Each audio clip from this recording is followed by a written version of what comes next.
Cuando las voces callan, los cuerpos hablan.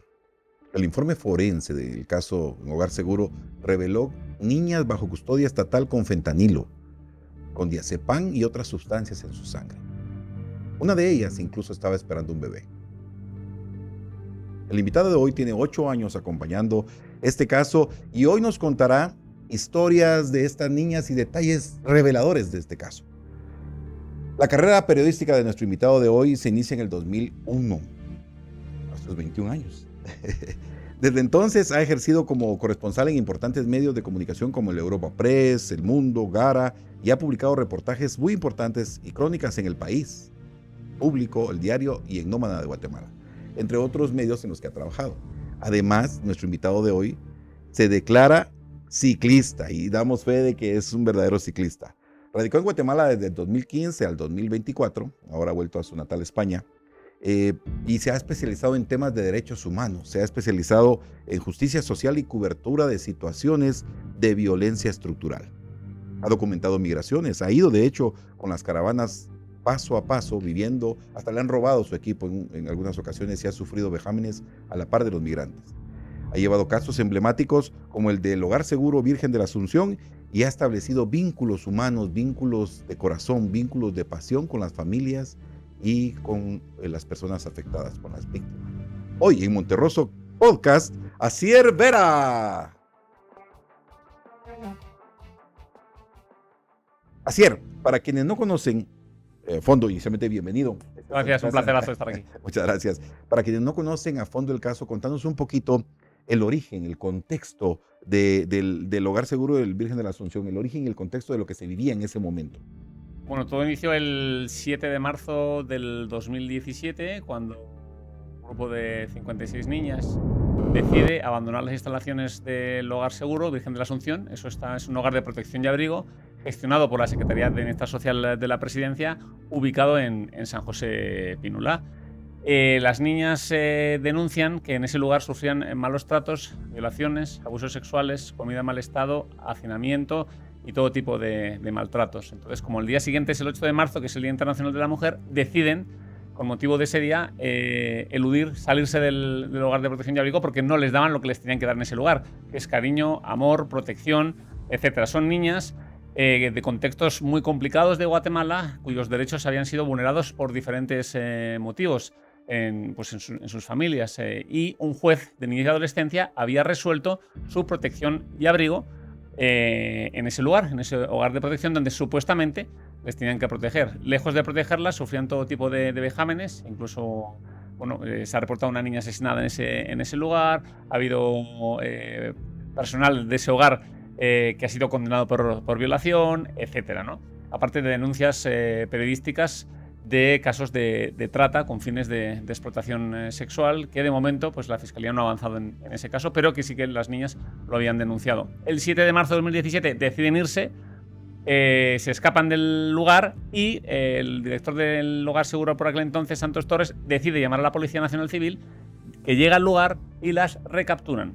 Entonces las buscan por el bosque y las recapturan.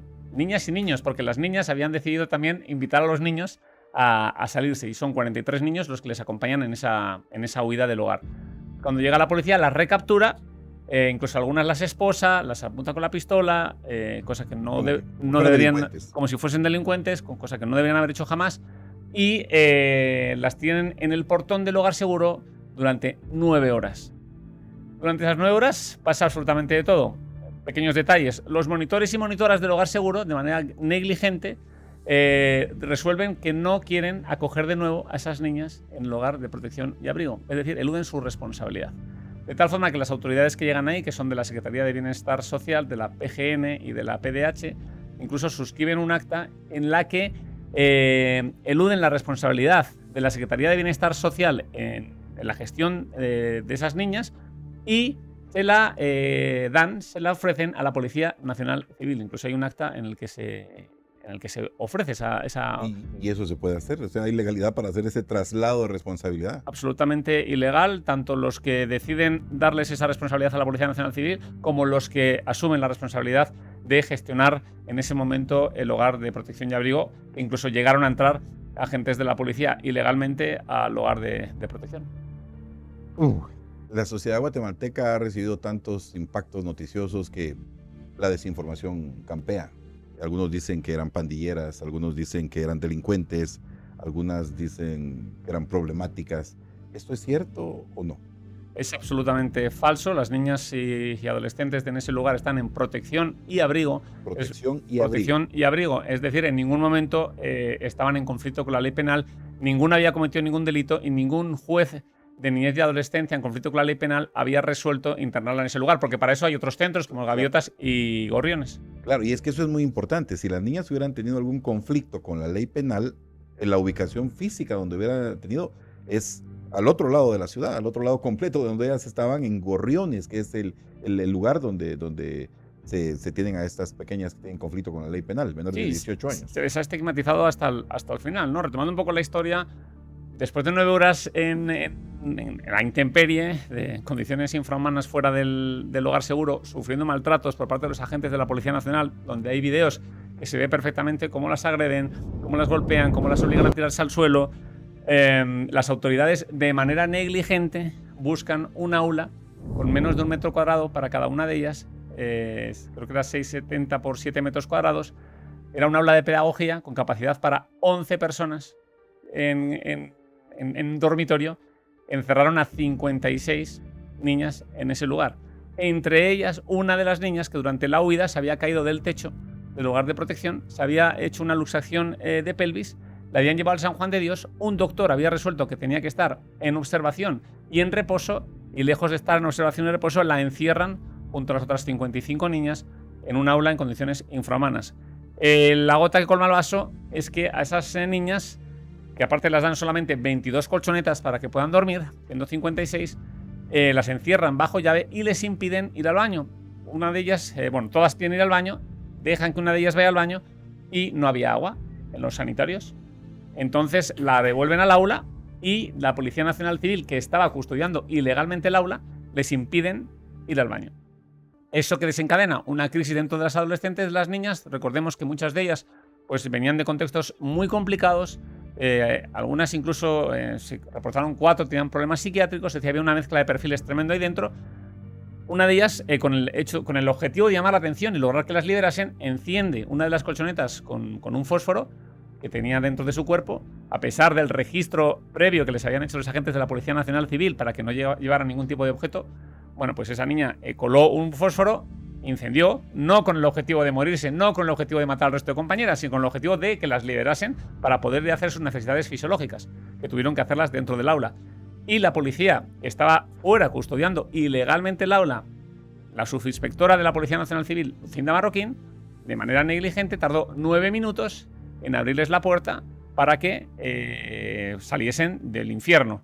Cuando abre la puerta, ya han muerto 17 niñas dentro del aula, 2 niñas morirían, todas ellas por asfixia del área administrativa, y otras 22 niñas morirían por quemaduras en los hospitales San Juan de Dios, en el Hospital Roosevelt y una en Estados Unidos, porque llevaron a 7 niñas, las trasladaron a Estados Unidos debido a la gravedad de las quemaduras, de las cuales una falleció allí. Claro, hay muchos datos, incluso ¿había una niña que estaba embarazada? De 4 meses. De 4 meses. De 4 semanas. De 4 semanas. De 4 semanas. De 4 semanas. Es decir, que había sido embarazada dentro del periodo del que estaba ahí. Se supone que algo había pasado. También había una niña, una madre ha denunciado muchísimas veces que su hija, dentro de las autopsias, tenía un coito reciente. Por lo tanto, ¿Un coito reciente involucra cuántas horas previas? No se saben las horas porque no se puede determinar en ese momento, pero sí que era un coito reciente y eso en el informe de autopsia se resolvió. Y nunca se ha sabido exactamente qué sucedió ahí. O sea, ¿quién tuvo esa niña cómo puede tener una relación sexual cuando está en protección y abrigo en ese lugar donde las niñas y los niños están separados, donde se supone que deberían estar custodiadas por mujeres? Bueno, pues ahí vemos que todo eso era un caos, ¿no? Ese lugar era un caos y tuvo que pasar esta tragedia para que cerraran el hogar, a pesar de que ya había una orden judicial de cierre que no se había hecho nunca. Pues ya a los pocos días después de la tragedia, que murieron 41 niñas y 15 resultaron heridas graves, pues cerraron el hogar. Ahora mismo las situaciones diferentes son pequeños hogares de protección y abrigo gestionados por la Secretaría de Bienestar Social, donde sigue habiendo hacinamiento, donde sigue habiendo situaciones complicadas. Es decir, se ha solucionado muy poco. Es verdad que se cerró el macrocentro, donde tenía capacidad, o sea, para 400 y había habido hasta 800 niños, niñas y adolescentes en ese lugar de 1000 perfiles diferentes, ¿no? Todos ellos por orden judicial, que eran introducidos en ese lugar, donde sufrían todo tipo de violaciones a sus derechos humanos. Claro, y en el informe forense se determina fentanilo, diazepam, suministrado o consumido por esas pequeñas. Evidentemente no se sabe si había sido suministrado por prescripción médica. Entre esas 56 niñas solo había 4 con diagnóstico psiquiátrico. Solo 4. Pero había más niñas que habían en su cuerpo se encontró diferentes sustancias. Fentanilo, diazepam, etcétera, antidepresivos, etcétera. ¿Cómo llegaron esas sustancias al cuerpo? Bueno, pues una de las medidas de la sentencia que conocimos hace 2 días, el 12 de agosto, por parte de la jueza del Tribunal Séptimo, Ingrid Vanessa Cifuentes, ha ordenado certificarlo conducente para que el Ministerio Público investigue cómo llegaron esas sustancias, esas drogas, a los cuerpos de las niñas. Si fue por prescripción médica, si fue porque algunas decían que era durante su tratamiento hospitalario después de las quemaduras, pero es que esas sustancias se encontraron en niñas que fallecieron antes de ser tratadas en los hospitales. Claro. Es decir, se encontraban entre las 19 niñas que murieron antes de ser trasladadas. Por lo tanto, se tiene que investigar esa negligencia, es una de las órdenes que ha dado la jueza, y con el tiempo sabremos cómo llegaron esas sustancias a los cuerpos de estas jovencitas. Yo estuve haciendo consultas con algunos colegas periodistas que estuvieron cubriendo, y el colega Mario Rosales me comentaba algo muy puntual. Me decía, yo entrevisté a la familia de una niña y el problema que ella tenía es que un pandillero la estaba acosando, la estaba siguiendo, y como una medida de protección del Estado contra el pandillero, la niña no era pandillera, la niña no era una delincuente, la niña era perseguida por el pandillero, y en un barrio temeroso un pandillero que decida enamorar a una jovencita es casi condenarla a la muerte. Y entonces el Estado la protege, los papás sabían, y era una de las 56 niñas. El colega me dice, luego yo le doy seguimiento en el tiempo, y los padres 2 años después me comentan, ya nosotros lo queremos olvidar, y nuestra hija tristemente ahora está con el pandillero.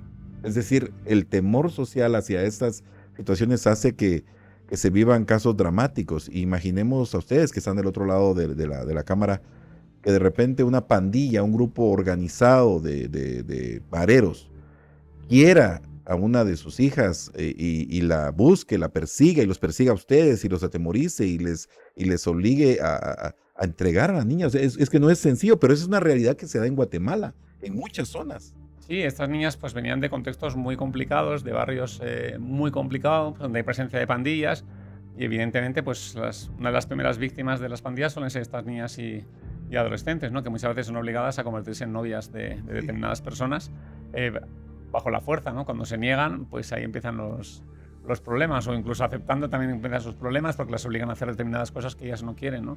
Son niñas muy jovencitas de 12, 13, 14 años que no tienen la capacidad para discernir, y que además muchas veces vienen contextos de vulnerabilidad dentro de sus viviendas, hay casos de maltrato, hay casos de abusos sexuales también. Es decir, hay todo tipo de situaciones que hacen que estas niñas se encuentren fuera de sus casas ese amor, ese cariño que igual no encuentran en la suya, ¿no?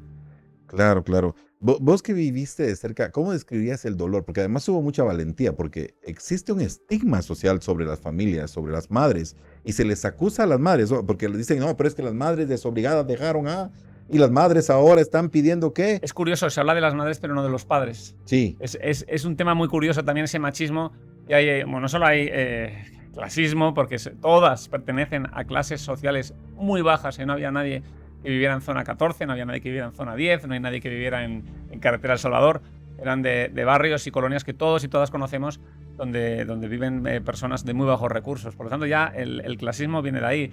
El machismo ya viene de que todos son las mamás. Las culpables son las mamás que no las cuidaron, las mamás que no las quisieron, las mamás que no las amaron. Cuando nadie habla de los papás, ¿no? Parece como que los papás no existen o que no tienen ningún tipo de responsabilidad, ¿no?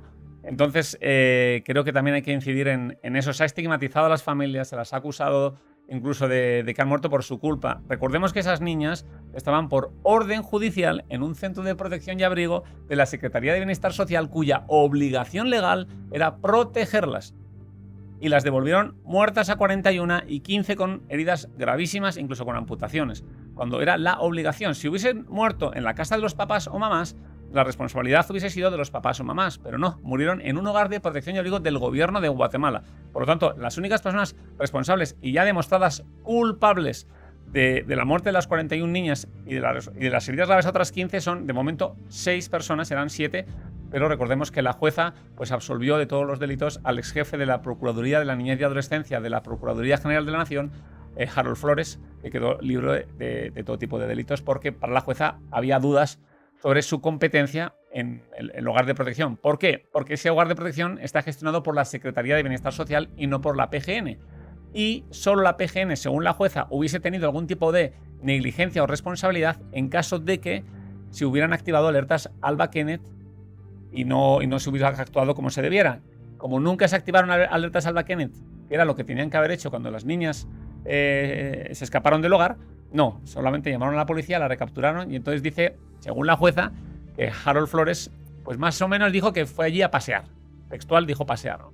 Y quedó libre de todo cargo. Es una decisión judicial que, como todas, pues hay que respetar. Claro, ahí ya no se puede cuestionar ahorita lo que sucede, pero también otros periodistas con los que estuve consultando, que estuvieron en el momento, me dicen que había una señora de la Procuraduría de Derechos Humanos, que era la defensora... Gloria Castro, exdefensora de la niñez y adolescencia de la PDH, que ha sido condenada a 6 años de prisión inconmutables por el delito de incumplimiento de deberes. A 6 años, pero me dicen algunos periodistas que cubrían la fuente que ella, periodos antes, en muchos momentos estuvo denunciando la situación que se vivía. Sí. Y entonces, ¿cómo hubo incumplimiento si periodos antes no había sido escuchada? No logro entenderlo. Mira, lo que se está juzgando, sobre todo, no es lo que sucedía antes del 7 y 8 de marzo, sino en todo proceso judicial se juzgan unos hechos, se llama en tiempo, modo y lugar, que en este caso pues se limita el tiempo del 7 al 8 de marzo al lugar, Hogar Seguro Virgen de la Asunción, ¿no? Entonces, ¿cuál es el papel que jugó Gloria Castro según la jueza, no según yo? Porque parece que como que uno dice las cosas inventándolas y es según la jueza. Gloria Castro cometió el delito, según la jueza, según la sentencia, de incumplimiento de deberes. ¿Por qué? Porque el 7 de marzo, a las 11:30 de la noche, pues decide retirarse junto a sus compañeros de la PDH del Hogar Seguro, cuando las 56 niñas, 55, porque recordemos que una todavía estaba en el hospital, estaban en el portón del Hogar Seguro sin saberse muy bien dónde iban a ser recolocadas, dónde iban a ser reinstaladas. Las niñas debieron irse a un cuarto, donde dormían siempre. Pero no las llevan a un cuarto, las llevan a un aula y las encierran bajo llave en condiciones infrahumanas. Y ella era la defensora de la niñez y adolescencia, es decir, ella nunca se tuvo que haber ido de ese lugar, sino se tenía que haber quedado allí a esperar qué sucedía con esas niñas y en caso de que se hubiese enterado de que iban a ser encerradas en condiciones infrahumanas, es decir, eso no se puede hacer, eso es ilegal, no las pueden encerrar ahí. ¿Qué sucede? ¿Qué es lo que alega ella? Ella alega que en ese momento la procuradora adjunta de la PDH, no sé si digo bien el nombre, no lo voy a decir, creo que era Hilda Morales, más o menos, la llama por teléfono y le dice que ya se puede retirar del lugar. Y por lo tanto, Gloria Castro, en función de la jerarquía, porque era la procuradora adjunta 2, decide irse, según ella, por orden de la procuradora adjunta 2. Nunca hemos podido conocer la versión de la procuradora adjunta 2 porque nunca fue llamada a declarar al juicio. Por lo tanto, de alguna manera, si eso es verdad, pues no lo sabremos. Es una versión de Gloria Castro. Igualmente, la versión de Gloria Castro no le ha servido para que haya sido condenada a 6 años de prisión por incumplimiento de deberes, porque según la jueza tuvo que haberse quedado a esperar en un momento en el que se estaban las niñas en condiciones de absoluta vulnerabilidad a la intemperie de noche sin saber dónde iban a dormir. Un caso intenso. Sombras y narrativas falsas. Hay algunas que deben de venir al suelo completamente. Hay muchas mentiras que se dicen en torno a este caso y hay muchas narrativas que se han ido implantando y que al final hacen satanizar familias, niñas, futuro. ¿Cuáles han sido las sombras y esas narrativas falsas que vos has detectado que son más repetitivas, más recurrentes y que quizá queden en la historia? Hombre, ayer la jueza, por fortuna, pues resolvió que Uno, el gobierno de Guatemala tiene que pedir perdón públicamente. El presidente de Guatemala tiene que pedir perdón públicamente a las 41 niñas fallecidas y a las 15 sobrevivientes. Y además, escribir en el boletín, en el Diario de Centroamérica, desestigmatizarlas. Es decir, decir que no eran niñas en conflicto con la ley penal, sino que estaban en hogar y protección. ¿Cómo se les ha intentado criminalizar? A mí lo más grave, sin duda alguna, fue la denuncia que un personaje puso en contra de las 15 niñas sobrevivientes, acusándolas de una retahíla de delitos, entre ellas del asesinato de sus propias compañeras, lo cual hay que tener poca vergüenza, poca ética, poca moral y bueno, me parece que no tengo calificativos. O sea, unas niñas que han sido víctimas de un Estado que no las protegió, encima las acusan de su propia muerte. O sea, me pareció increíble. Afortunadamente la Fiscalía, que tuvo 2 dedos de frente, desestimó esa denuncia, pero se tardó unos años en desestimarla, ¿no? Absolutamente vergonzoso. Yo creo que para mí ha sido lo más grave. O sea, no solo reconocer el sufrimiento que han tenido, sino que incluso denunciarlas de una manera lamentable. Entonces, uno se pregunta, ¿quién tiene en este país la cabeza para denunciar a unas niñas que han muerto? O sea, y a las niñas que han sobrevivido, que están sufriendo un absoluto calvario de dolor físico y mental, encima de acusarlas y criminalizarlas, ¿no? Se les ha criminalizado textualmente. Por fortuna, insisto, la Fiscalía retiró esa denuncia, desestimó esa denuncia y por lo tanto ayer se ha reconocido que son víctimas. El Estado va a tener que reconocerlas. Para colmo, va a tener que hacer un monumento, se va a tener que cuidar el altar con las 41 cruces, ese altar que ha sido destrozado en varias ocasiones, también por gente desalmada, con falta de escrúpulos, porque hay que tener poca cabeza para destruir un altar en homenaje a 41 niñas fallecidas. Bueno, pues ese lugar va a tener que ser protegido por la Municipalidad de Guatemala y por la policía de la municipalidad para que no vuelva a suceder ningún hecho de este tipo. No es una de las series de medidas de dignificación hacia las víctimas, que es muy importante, ¿no? O sea, ellas fueron víctimas, ni fueron victimarias, ni fueron delincuentes, ni fueron malas personas, ¿no? Fueron víctimas, primero, de unos contextos familiares que hicieron que tuvieran que entrar a los hogares. No se está juzgando a los papás, no se está juzgando a las mamás. Si algún papá o mamá, que se ha dado el caso, por cierto, hubiera cometido algún delito contra una de las niñas, tiene que ser juzgado. Y ya ha sucedido. Ha sucedido. Algunas familiares de esas niñas, alguna persona ha sido condenada por algún delito que se cometió contra esa hija. Pero la inmensa mayoría de esas familias, pues por lo que fuera, se vulneraron los derechos y tuvieron que ser protegidas, ¿no? Igualmente, los jueces de niñez y adolescencia abusaron de la institucionalización de esas niñas, porque recordemos que las primeras medidas que se tienen que tomar es buscar una familia ampliada. Es decir, si sus padres no pueden, por lo que fuere, hacerse cargo de esas hijas, hay que buscar tíos, abuelos, primos. Y el último recurso es la institucionalización. Y sin embargo, hubo un abuso de esa institucionalización, ¿no? O sea, la niña se ha escapado, es rebelde. Bueno, pues al hogar seguro. Sabiendo que ese hogar estaba sobresaturado, que había vulneración de derechos humanos. Que sí, efectivamente, la exdefensora de la niñez y adolescencia, Gloria Castro, había denunciado esos casos. Claro que hizo un buen papel. Pero a ella se le está juzgando por el 7 y el 8. No se está diciendo que ella hizo mal su trabajo. Claro que hizo bien su trabajo. Anteriormente lo hizo muy bien. Claro. Pero el 7 de marzo, cuando una persona... Nosotros podemos tener un currículum maravilloso y si en un momento determinado cometemos un error, por desgracia ese currículum maravilloso se desvanece. Y es una pena, es así. Es lo que le sucedió a ella, ¿no? En ese momento. No significa que una persona pues, lo haya hecho todo mal en la vida, ¿no? Porque haya cometido un delito. Pero en ese momento, pues según la jueza, lo cometió. Eso no quita para que su trabajo anterior pues fuera excelente, ¿no? Sí. Hay tanto que contar en relación a esto. Y los medios de comunicación siguen cumpliendo un rol que puede ir desde la estigmatización a la reivindicación. Y eso es muy importante, que los medios de comunicación tomen conciencia también del rol que están jugando. Y veíamos el día de la sentencia, que muchos medios de comunicación estuvieron en cobertura puntualmente ese día y quizás no en todo el proceso, pero puntualmente en ese día. Y sí hay que hacer un reconocimiento a Mariela, por favor. Yo creo que ella es una... Mariela es una persona que denunció desde mucho antes de que sucediera la tragedia lo que estaba pasando, los casos de trata, los maltratos, las vejaciones, todo tipo de humillaciones. Las niñas cuando tenían la menstruación tenían que tirar de la esponja de la colchoneta para poder tener un para poder limpiarse, para poder cuidarse. No les daban ni siquiera toallitas sanitarias, ¿no? Es algo... Es tan violatorio a los derechos humanos que no tiene palabras. Todo eso lo denunció Mariela en un montón de artículos. Nadie le hizo caso, nadie la escuchó, y consecuencia de ello fue esa tragedia horrorosa del 8 de marzo, ¿no? Algo muy importante que hay que destacar es la orden que ha dado la jueza de que investigar al expresidente Jimmy Morales, ¿no? Muy importante, básico.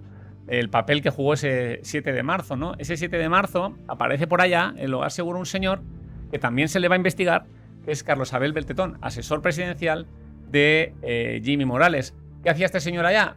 Según él, fue allí a ofrecer si alguien necesitaba café.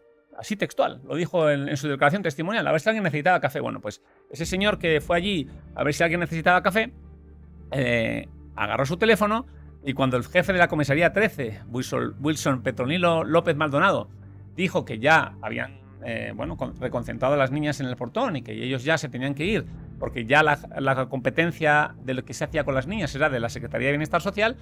Bueno, pues aparece Beltetón, le da el teléfono y le dice: mire, tienes al otro lado del teléfono a Jimmy Morales, presidente de la República. Se pone al teléfono, el presidente, según todo esto, testimonial dentro del juicio, no, tampoco me lo estoy inventando. Entonces el señor presidente le dice: me va usted a gestionar la llegada de 100 agentes policiales más. No solo no se van a ir, sino que van a ir 100. Y él le dice: no, es que hemos dejado insegura el resto de la ciudad porque tenemos aquí un montón de policías y no es lo adecuado. No, usted me va a hacer caso a mí, yo soy su presidente, y usted me va a hacer caso a mí y va a traer 100 agentes. Y llegaron esos 100 agentes, saltándose toda la línea de mando, porque todos los jefes policiales habían resuelto que era momento ya de retirarse del lugar. Pero como Jimmy Morales pues da esa orden, pues más el presidente, a ver quién le dice que no. Y entonces llegaron los agentes. Entre esos 100 agentes llegaron Lucinda Marroquín de madrugada, que fue la que entró en el hogar de protección. ¿Quién dio la orden de que entraran en el hogar de protección? Según la jueza, pues fue el subcomisario de la Policía Nacional, Luis Armando Pérez Borja, el que dio esa orden para que entrara de manera negligente. A Jimmy Morales, de momento, no se le puede decir si ha cometido o no un delito, solamente sabemos que hay un testimonio que asegura que él dio la orden de que llegaran 100 agentes para dar seguridad perimetral. Seguridad perimetral es alrededor del hogar, no dentro del hogar. La seguridad perimetral, el Hogar Seguro ya contaba con seguridad perimetral previamente. Había una patrulla que hacía seguridad perimetral. Pero, al parecer, pues todo... Bueno, la sentencia asegura que fue el subcomisario el que dio la orden de que entraran al hogar. Y bueno, pues ya sabemos las consecuencias, ¿no? Que hubo, dentro de las que entraron al hogar estaba Lucinda Marroquín, que no abrió la puerta en 9 minutos, y murieron 41 niñas en el fuego, y 15 resultaron heridas muy graves. Y los medios de comunicación no agotábamos esto. ¿Qué rol sentís que están cumpliendo? ¿Están siendo...? Al final la memoria histórica va a decir cosas. En la posverdad se van a ver tantas situaciones que quizás no hayan sucedido, pero ¿los medios de comunicación están cumpliendo un rol oportuno de reivindicación o de estigmatización? ¿O cómo sentís que ha sido hasta ahora? Yo creo que se ha hecho un buen trabajo por parte de los medios de comunicación. Yo voy a barrer para mi profesión. Creo que hay muchas compañeras y compañeros que han hecho un enorme trabajo. Voy a destacar, pues Mariela, desde luego, pues lo ha hecho la agencia Ocote, lo ha hecho Plaza Pública, lo ha hecho Prensa Comunitaria con Ruda. Creo que han hecho un trabajo excelente. Siempre han estado mucho tiempo ahí, ¿no? Pues es verdad que pues al principio había algunos medios que les ha costado más entrar, pero que al final todos hemos entrado y todos hemos buscado lo mismo, que hubiera justicia por las niñas, ¿no? Y creo que ha habido medios que han hecho muy, muy buen trabajo. Entonces, yo solo puedo destacar yo me quedo con lo bueno. Que hubo medios de comunicación que el día de los hechos, no voy a nombrar cuáles, pues dijeron que estaban en conflicto con la ley penal, que bueno, más que eran delincuentes. Pues allí yo pensaba que iba a haber una medida en ese sentido, que la va a haber en el boletín oficial, pero que esos medios que en su momento criminalizaban a las niñas, pues tuvieran que rectificar, ¿no? También, porque creo que es muy importante que si no sabemos que eran delincuentes, no lo digamos. Es decir, no te inventes cosas que no son. Y tampoco son delincuentes, serían adolescentes, niñas en conflicto con la ley penal, que también merecen un respeto, también merecen sus derechos humanos, porque no porque sean en conflicto ya nos tenemos que vamos, no sé, tratar fatal, ¿no? Creo que las personas, con independencia de quiénes sean, merecen un respeto. Y a estas niñas les ha faltado mucho al respeto durante estos años. Y ahora es momento de dignificarlas y es momento de que la sociedad sepa que esas niñas fueron víctimas y que se merecen siempre estar en la memoria de los guatemaltecos y las guatemaltecas. Hay personas en este momento que están fuera de Guatemala por este caso, que están huyendo. Yo tuve conocimiento por la indagación que hizo el equipo de producción, que había una organización que se llamaba Ocho Tijash. Y Ocho Tijash ha sufrido persecución. Vos mismo has sufrido persecución. En redes sociales te han atacado, han hecho una persecución de tu trabajo periodístico. Estas personas tocaron a fondo ciertas estructuras dentro de la misma policía, porque hay que reconocer que también hay abusos que son en una colusión, en una aceptación policíaca, y que están silenciadas y calladas. Estamos tocando temas que son sensibles y que están ocultos, silenciados, pero que tarde o temprano tienen que salir. En esas condiciones las niñas no van a llegar a ningún centro de protección y abrigo. Van a llegar a centros en donde se les vulneran todos sus derechos y son expuestas físicamente a cualquier tipo de vejámenes. Pues por fortuna la jueza, entre las medidas de reparación digna, está mejorar, uno, la capacitación de las personas que tratan, que abordan a la niñez y la adolescencia en estos hogares, también investigar la situación de los hogares, lo que está sucediendo dentro de los hogares, de alguna manera qué está pasando, ¿no? Si se respetan o no los derechos humanos.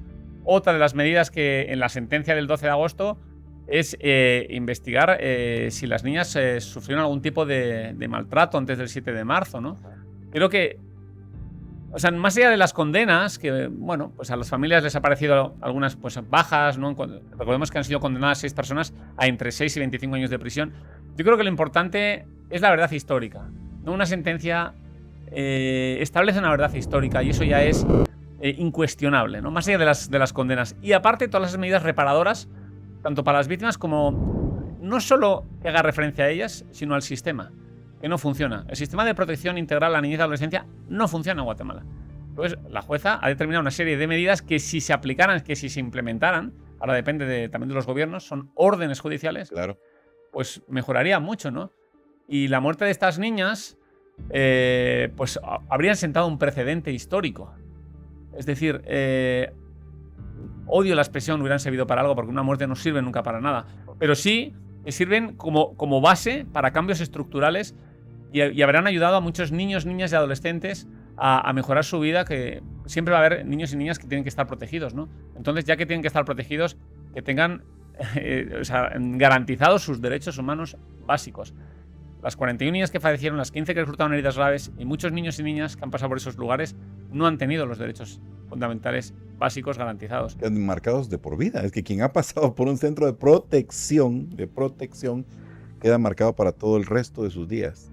Claro, imagínate, de momento salir de tu casa, teniendo 13, 14 años, que te saquen de tu casa, que tú no entiendes nada, porque un niño y una niña donde mejor está es en su casa con su familia, pero por desgracia hay hogares en los que los niños no pueden vivir por diferentes circunstancias, ¿no? Que tienen que ser resueltas a nivel judicial. En ese caso, pues salen de la casa y lo mejor sería que estuviesen con una familia ampliada. Si no hay familia ampliada, el último recurso, un hogar. Bueno, pues ya que tienen que ir a un hogar, pues que se les dé educación, se les dé salud, se les dé cariño, se les dé respeto, se les dé amor, no se les dé abuso, no se les dé violación, no se les dé maltrato, no se levante a las 4 o 5 de la mañana como muchas niñas revelaron para hacer gimnasia, para bañarse con agua fría. Pero ¿quién está en esos lugares? ¿Pero qué tipo de gente trabajaba en esos lugares? Más allá de los que han sido condenados, que son personas de alto rango, ¿no? Pero si esas personas tenían que controlar quién trabaja ahí. ¿Qué personal tenían ahí trabajando? ¿Cómo estaban las niñas? Que no tenían ni siquiera toallitas sanitarias para ellas, que tenían que compartir cepillos de dientes. Pero ¿quién en nuestra casa compartimos cepillo de dientes? Yo creo que casi ni en casa con las personas más cercanas compartimos cepillo de dientes. Los baños no tenían la más mínima intimidad. Niñas adolescentes en edad de crecimiento no tenían ni la mínima intimidad para hacer sus necesidades fisiológicas. Creo que eso es que clama al cielo. Y no puede ser. Hay un aspecto que platicábamos y yo lo tengo muy presente en la mente. Cuando a un niño dicen lo vamos a institucionalizar, cuando una juez dice lo vamos a institucionalizar, Dios mío, imaginen ustedes que eso implica que van a ir a una de estas casas. Los padres en ocasiones, cuando se declaran algunas alertas, los agarra el Estado y para que puedan salir deben de vivir un proceso que implica costos, que implica movilización, que muchos padres no pueden suplir. Contanos un poco qué implica la institucionalización cuando el Estado dice proteger a los niños, ¿qué es lo que sucede? el proceso, contanos paso a paso, por favor, porque hace unos días hablábamos de que hay muchos padres que les dicen, imagínate, los niveles de educación de algunos padres les dicen, vamos a tardar algún tiempo, unos meses, un proceso, tiene que venir, tiene que estar en las audiencias, tiene que estar a tal hora. Lo que contabas de que hay patrullas que no tienen combustible para llevar a los niños y eso va prolongando. Contanos un poco, porque yo creo que es bueno que la audiencia sepa todo esto para que entienda la dimensión de lo que es un niño en el hogar supuestamente seguro. Lo más importante es que ha habido mucha teoría falsa. Es que las niñas, las madres llevaban a sus hijas ahí y las dejaban en el hogar, como si tú dejas ahí a un niño como un saco. Que no funciona así. O sea, primero, normalmente suelen ser situaciones donde hace días que tú no sabes nada de tu hijo o tu hija, por lo tanto hay una preocupación familiar. Porque si no te preocupara tu hijo, no amaras a tu hijo, no lo quisieras, ni siquiera ibas a la policía a denunciar su desaparición. Como te da igual y no lo quieres, pues, oye, pues si aparece bien y si no también. Pues no, estas madres y padres iban a la policía a presentar una denuncia porque estaban preocupadas, como toda persona que ame a sus hijos y a sus hijas, porque no aparecía. Entonces, ¿qué hacen? Se activa en los menores de edad, menores de 18 años en este país, una alerta que se llama Alerta Alba Kenneth. Ahí es un interinstitucional. Primero, la Policía Nacional Civil se dedica a buscar, hacen operativos de búsqueda de ese menor o esa menor de 18 años. Cuando la encuentran, la ponen a disposición de la PGN, la llevan a la PGN, que la PGN es las personas que se encargan de gestionar a estos menores que se han escapado de casa, etcétera, ¿no? De ahí se les conduce a un juzgado de niñez y adolescencia. Es el que tiene que resolver, se le llama a la familia y dice, mira, su hijo o su hija ha aparecido, entonces lo tenemos aquí y vamos a hacer una audiencia para a ver qué resolvemos. ¿En eso cuánto periodo va desde que la policía la encuentra? Claro, o sea, depende, ¿sabes? De una vez que la encuentra, va directamente a la PGN y de la PGN va al juzgado inmediato. Ok. Una misma noche. Si la encuentra hoy, pues hoy va a la PGN y prácticamente pueden pasar horas, pero se le pone a disposición judicial, porque si no, ¿dónde va a dormir esa niña o ese niño, ¿no? Ahí el juez tiene que resolver. Si regresa con su familia, es una opción. Regresar con su mamá y su papá, porque pues consideran que están preocupados del hijo, pues son adolescentes, la adolescencia es una edad muy complicada. Entonces hay niños y niñas que, bueno, pues se explotan y se van por una pataleta, porque han suspendido y tienen miedo de que su papá le pegue, o porque si ya sufren abusos, etcétera, pues también tienen que resolverlo, ¿no? El niño tiene que contar qué es lo que le está pasando a un psicólogo, una psicóloga. ¿Por qué te has ido? ¿Por qué has desaparecido de tu casa? Pero ya para llegar al psicólogo o psicóloga ya tiene que estar el juez determinándolo. No es exactamente en la PGN ya se haría. La Procuraduría. Claro. De ahí va al juzgado. El juzgado determina si va a devolver a su familia, si se le protege, si se activan medidas de protección. Entonces ahí empiezan dos cosas. Una, buscar familia ampliada, que es lo que se debería hacer para evitar la desinstitucionalización. Es decir, si un niño no puede estar con su mamá y su papá, pero igual su tío sí. Entonces tienen que llamar al tío y decirle, mire, esto está sucediendo, de momento sus padres no pueden hacerse cargo, va a haber un proceso, no les quitan a sus hijos para siempre, es temporal, es protección y abrigo temporal. Es decir, que se supone que ese niño o esa niña va a regresar con su familia. Para eso tienen que pasar una serie de cosas. Los derechos tienen que ser restituidos en la familia. Vamos a poner un ejemplo. Un niño que es encontrado trabajando, que es ilegal en este país trabajar a determinadas edades, un niño de 8 años. Entonces, esos padres se tienen que comprometer a que su hijo no lo pongas a trabajar en la tienda o en la tortillería. Y normalmente lo que se hace es escuela de padres. Esos padres y madres durante un tiempo van a una escuela de padres, también a psicólogos. Cuando el psicólogo, la escuela de padres, considera que ese padre o esa madre ya está capacitado para volver a cuidar de su hijo o su hija, el juzgado le dan otra audiencia en la que llegan todos los papeles, que ha cumplido con la escuela de padres, que ha cumplido con los psicólogos, que ha cumplido que su casa ya han habilitado la casa, que ya no viven 40 personas en la casa, que ahora solo viven... Hacen un estudio socioeconómico. Un estudio socioeconómico de que se pueden hacer si cargo. Si la familia no tiene dinero para mantener a 8 hijos, a 7 hijos, ¿el Estado lo tomaría o lo No, el Estado tiene que ayudar a esas personas. Tú no puedes quitar eso a los hijos a unas personas. ¿Sí? Pues intentar buscarle un empleo al hombre o a la mujer. Es decir, darles ayudas para la alimentación. Para eso está el Ministerio de Desarrollo Social. Hay un Ministerio de Desarrollo Social en este país que tiene que encargar de ese tipo de situaciones, donde hay miles de personas que están en condiciones muy malas. En este momento, 32% de ejecución, 40% de ejecución en el Ministerio de Desarrollo Social al mes en que vamos. Entonces, la última opción es un hogar de protección. Ahí, en teoría, debería estar un máximo de 6 meses. Es lo máximo que debería estar un niño o una niña en un hogar mientras se restituyen sus derechos en su hogar. ¿Qué pasa? Eso se va prorrogando. 1 año, 2 años, 3 años, y hay niñas que están hasta que cumplen los 18 años. Oh. Que ese es otro problema. Cuando cumplen los 18 años, claro, ya no pueden estar en ese hogar de protección, porque es hasta los 18 años. Entonces sale, y hay muchos chicos y chicas que cuando termina su protección y abrigo, porque dejan de ser menores de 18 años, se quedan a la intemperie a partir de los 18 años. Entonces ahí también tiene que haber proyectos del gobierno diciendo, bueno, cuando un chico de 18, de una chica de 18 salga del hogar de protección, tener un colchón, que tenga un piso tutelado, que tenga un piso, una casa tutelada, que tengan opciones de empleo, opciones de estudio. Es muy importante. Y en los hogares, darles estudios para que salgan capacitados. Porque igual a los 18 sale, pero sale sabiendo carpintería, o sale sabiendo enfermería o peluquería. ¿Hoy sale sabiendo eso? Pues hoy en teoría sí que les dan formación, pero no hay un programa fuerte de ese tipo. Es que ahora son microcentros, ahora son pequeñas casitas. Todos esos niños que estaban desperdigados, que estaban concentrados en el hogar seguro, ahora están en varios hogares de protección y abrigo. Hay especializados, hay hogares para niñas que han sufrido abusos, hay para adicciones, porque hay muchos niños y niñas que por desgracia tienen adicciones a drogas también. O que ahí también las pueden ir a tomar. O que ahí las pueden ir a tomar, pero que es muy importante también tratar ese tipo de problemáticas, ¿no? Niños y niñas con problemas mentales, abusos, maltratos, hay muchos perfiles. Y es importantísimo que la Secretaría de Bienestar Social, que ahora mismo es la que gestiona esos hogares, pues primero tenga personal capacitado. Fundamental. Segundo, que sean hogares donde no estén hacinados. Tercero, que reciban educación reglada. Son muchas cosas, ¿no?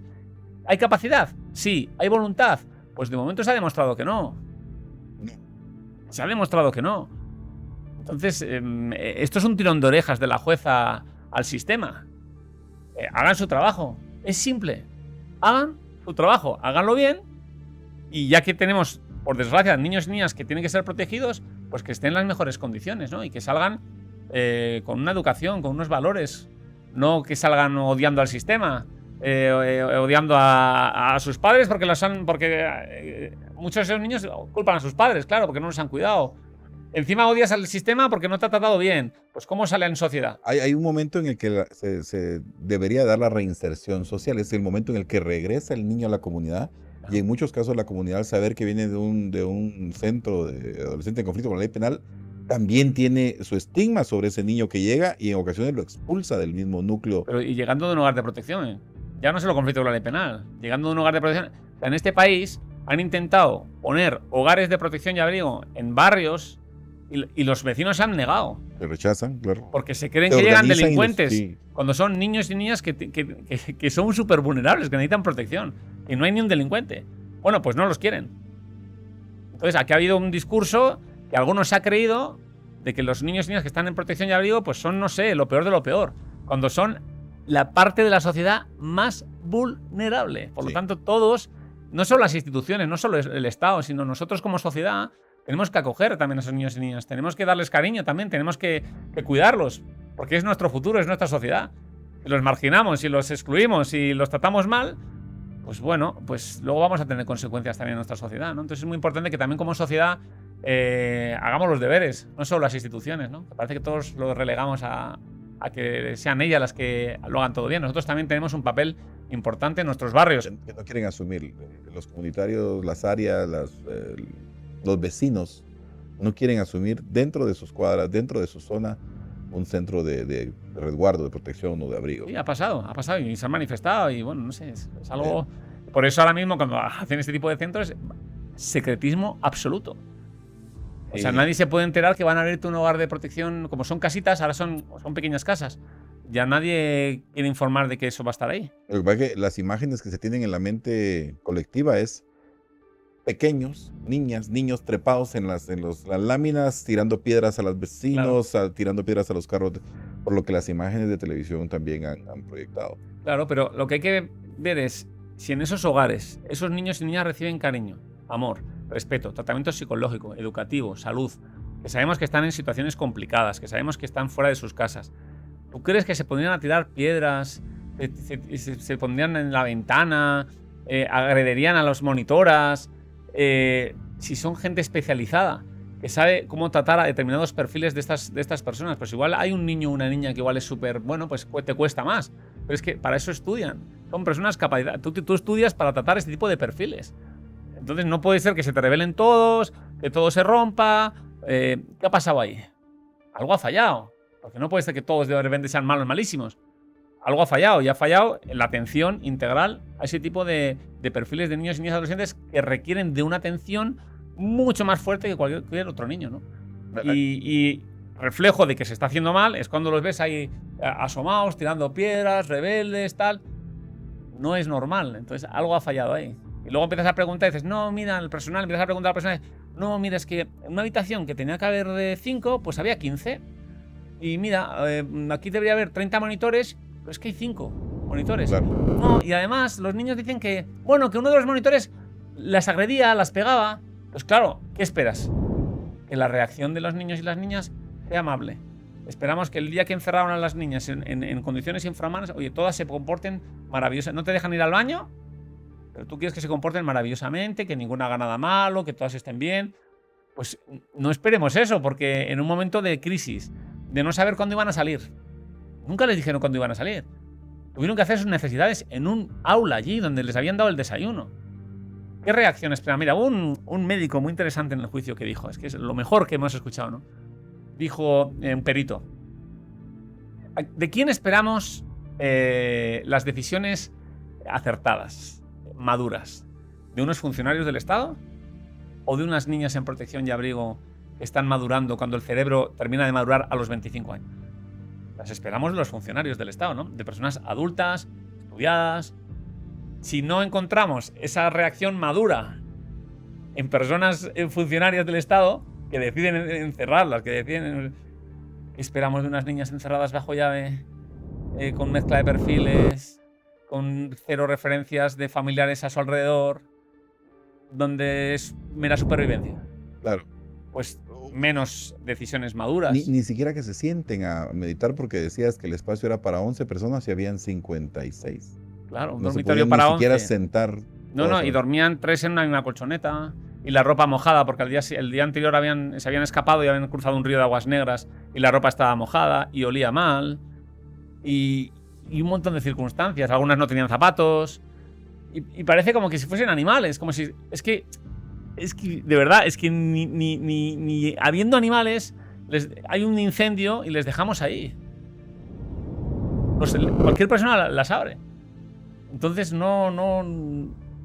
9 minutos fatales. 9 minutos. 9 minutos fatales, pero no solo hay que centrarse en lo que sucedió en esos 9 minutos, sino en todo lo anterior, en todas las decisiones. No, las niñas no están muertas por la decisión de una única persona. Hay una serie de decisiones atrás de varias personas. ¿Vale? No hay que tirar todo el peso sobre la persona que no abrió la puerta, porque entonces nos equivocaríamos. Ella tiene unas responsabilidades, pero hay otras personas que tienen otras responsabilidades. Encerrarlas. Luego hay una jueza de paz de San José Pinula, que es Rocío Murillo, que se le pidió que hiciese una exhibición personal a favor de los niños, niñas y adolescentes el 7 de marzo y nunca apareció. Nunca fue.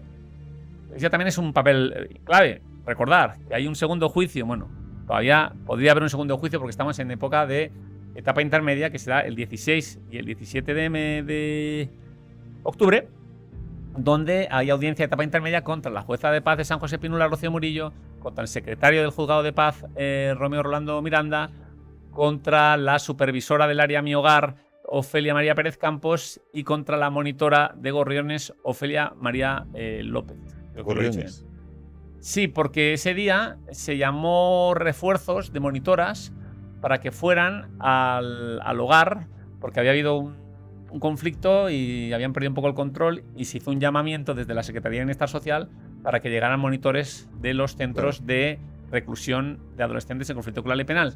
Llegó esta mujer, Flor de María López, creo que es, y se le acusa de haber rociado con gas pimienta a varias niñas que estaban reconcentradas en el portón. Todo eso tiene que ser demostrado, evidentemente, es una acusación. Estamos en etapa intermedia. En octubre, el juez del juzgado cuarto resolverá si envía o no a prisión a estas 4 personas. Entonces todavía falta mucho, no es la justicia completa, faltan 4 personas, y yo creo que es una persona clave, esta jueza de paz, pues que nunca fue a hacer la exhibición personal el 7 de marzo, ¿no? O bueno, esa es la acusación que hace la fiscalía, que nunca fue. En 9 minutos entonces se concentran las fallas estructurales de todo el Estado. Sí, claro. 9 minutos no, yo diría en 48 horas, o sea, del 7 de marzo, desde la 1:30 del mediodía, varias niñas pues simulan una pelea en el comedor para escaparse y nadie sabe atajar esa crisis. Incluso les abren el portón para que se vayan. ¿Les abren el portón? Les abren el portón para que se vayan. Algunas se escapan por el techo, otras se escapan por el conducto de la basura, otros les abren el portón y se escapan porque, claro, en ese momento en el que se escapan, pues algunos niños pues, agarran palos, piedras, etcétera. Entonces, claro, se sintieron amenazados el personal que estaba en el hogar, ¿no? Cuando tú ves un montón de niños y niñas que vienen a por ti, pues dijo, hostia, vamos pues no sé, digo yo que dirían, pues abramos el portón. O sea, ahí tienen que tener capacidad para contener eso. ¿Cómo se te ha ido de las manos? Niñas en el techo, una se cayó del techo, las otras escapándose por la basura. Eso es una pérdida del control absoluto de una institución del Estado, que hizo que el director del hogar seguro llamara a la policía, cuando la policía no pintaba nada. Ayer lo dijo claramente la jueza, la policía no pintaba absolutamente nada en el hogar de seguro, porque eran niños y niñas en protección. Ahí la policía cero. Es que Sin monitores. ahí son los monitores y las Monitores, educadoras y los educadores los que tienen que encargarse, pero es que los monitores y educadores firmaron un documento en un acta en el que eludían, decían que ellos no asumían que entraran. Entonces, que fuese la Policía Nacional Civil la que se gestionara a esos menores. Entonces, todo mal. Una pregunta que es obligatoria. Hay mucha crítica o mucho escozor social, mucha sensación de justicia, porque algunos dicen, y ahora resulta que están pidiendo un resarcimiento. Y eso quizás es importante que lo aclaremos. La reparación digna, ¿de dónde surge? Porque está satanizándose a los padres diciendo, sí, pues, no las cuidaron y ahora están pidiendo que se les dé dinero. Pues es un derecho constitucional. Lo siento mucho por los que piensan eso. En ningún momento, nunca, jamás, los padres, madres, familiares, tíos, tías, primos, nadie ha solicitado ni ha exigido una indemnización, ni la ha pedido, ni la ha reclamado. Es un derecho que tienen constitucionalmente reconocido en este país. Si no les gusta el derecho, pues entonces que reformen todas las leyes el que no quiera que haya este tipo de indemnizaciones. Pero una indemnización es un derecho que tienen las víctimas y las familias de las víctimas. Y eso es una indemnización que ya ha sido resuelta por la jueza, se resolvió ayer a puerta cerrada, por lo tanto no hemos podido saber a cuánto asciende la indemnización. ¿Y por qué? Porque esas niñas, esas familias, pues por el contexto en el que viven, pueden ser víctimas de extorsión en cualquier momento. Entonces es mucho mejor que la prensa pues, nos quedáramos fuera y no supiéramos las cantidades que van a cobrar, porque eso es además algo muy personal. Insisto, las cantidades no compensan jamás la pérdida de una hija, la pérdida de una vida. Eso no lo va a recompensar nunca. Y dentro de las medidas, no solo son las económicas, ha habido otro tipo de medidas muy importantes, como darles becas de estudios a las sobrevivientes, ayudarlas a encontrar un empleo, etcétera. Creo que es muy importante que no solamente son medidas destinadas a lo económico, hay medidas para restituir derechos a nivel nacional de la niñez y adolescencia protegida, de dignificarlas. Entonces, bueno, pues la indemnización, todo esto, esa audiencia de reparación digna, sucede porque se ha considerado que el Estado de Guatemala es responsable de lo que le sucedió a estas niñas, ¿no? Entonces no creo que haya que criminalizarlas porque vayan a cobrar una indemnización, porque es un derecho que les corresponde a ellas y a cualquier otra persona que sufra pues una negligencia estatal, ¿no? Asier Vera ha estado hoy con nosotros y nos ha contado detalles que no se conocían y nos ha dicho la verdad de situaciones que se estaban satanizando. Asier Vera vuelve a Guatemala específicamente para este caso, para ver los resultados y está acá en esta que es su tierra de paso, porque en realidad él está viviendo ahora en España, ejerciendo su profesión periodística. ¿Algún mensaje que querrás dejar a esta tierra que también es tuya, querido Asier? Porque vos has hecho mucho más que guatemaltecos que tenemos una obligación de luchar por la justicia, porque se cumplan las leyes de niñez y adolescencia.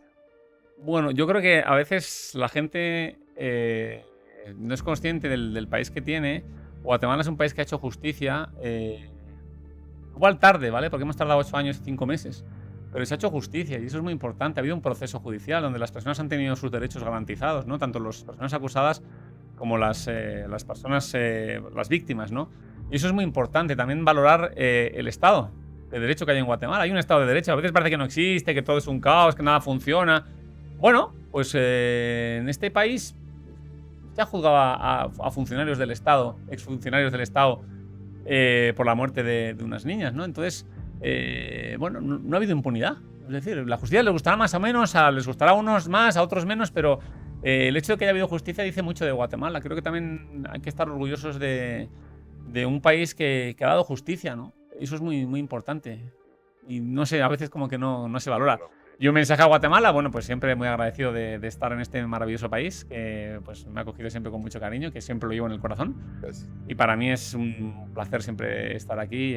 Evidentemente volveré todas las veces que hagan falta. El caso no ha finalizado, hemos tenido una justicia de momento parcial, faltan 4 personas que hay que ver cómo se resuelve, entonces faltan años para saber lo que vaya a suceder, si hay una investigación contra el expresidente, vamos a ver hacia dónde va esa investigación.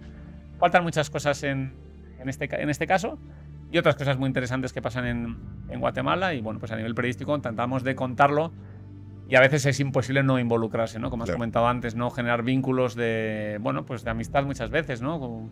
Con personas, y eso también es bonito lo que se crea, ¿no? El que te acojan y que te cuenten sus historias. Una víctima que te cuente, que se abra a ti, no es tan fácil. No es tan fácil que de repente pues te agarre cariño y te cuente las cosas, ¿no? Claro. Hay que hacer un trabajo de comprensión, de escuchar, y a veces, muchas veces, no escribir todo lo que te cuentan, ¿no? Hay cosas que también pues hay que callarse.